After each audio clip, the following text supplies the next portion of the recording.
Developing tonight, a new and even more dramatic controversy on the film American Sniper, after a man who is supposed to be a straight news reporter for the NBC network goes after U.S. Navy SEAL Chris Kyle with some ugly accusations. Listen. Chris Kyle and what has emerged about what kind of personality he was, in his own words, very far. Talking about how he viewed Iraqis, some of what people have described as his racist tendencies towards Iraqis and Muslims as he was going on some of these, killing sprees in Iraq on assignment. So I think there are issues. Wait, killing sprees? When Chris Kyle was going on killing sprees? When he was involved on assignments, right, and in terms of what he was doing, right. A lot of the description that has come out from his book and some of the terminology that he has used, right, people have described as racist. Brett Bazell is the president of the Media Research Center, and good for Joe Scarborough for putting a stop to that. And the reporter could not back it up and moved right on to his other claim. There have been allegations of racism. No one's describing him as doing killing sprees, as if he's killing people just for the fun of it.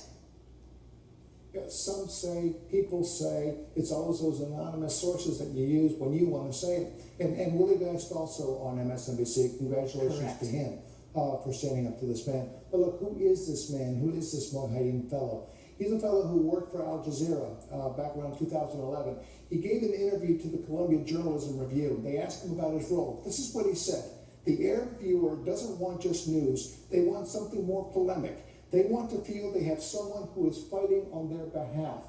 And with that, he entered the field of journalism.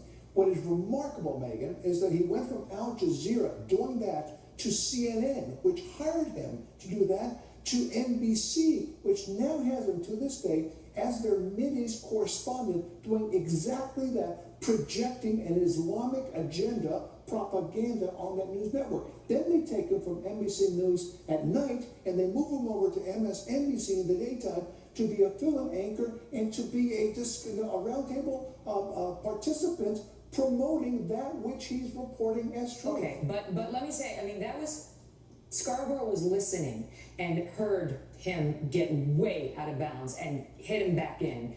Maybe, sometimes people don't do their homework, and the reporter comes on the air and says something that sounds like, all right, I guess so, and they get away with it. So now the question is, what does the news organization do now? It saw what he did.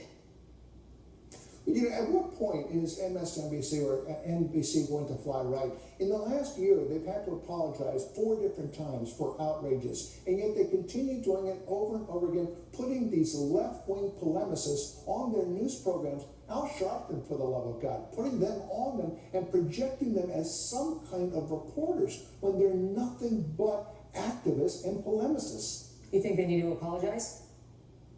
Oh, absolutely. They darn well better apologize to the family of Chris Kyle for suggesting he was a racist on a killing spree, and consider $213 million in box office receipts. This movie has exploded on the American scene. People are loving this man, and look what he says about him. Yeah, he needs to apologize. And so does NBC. Brian, good to see you.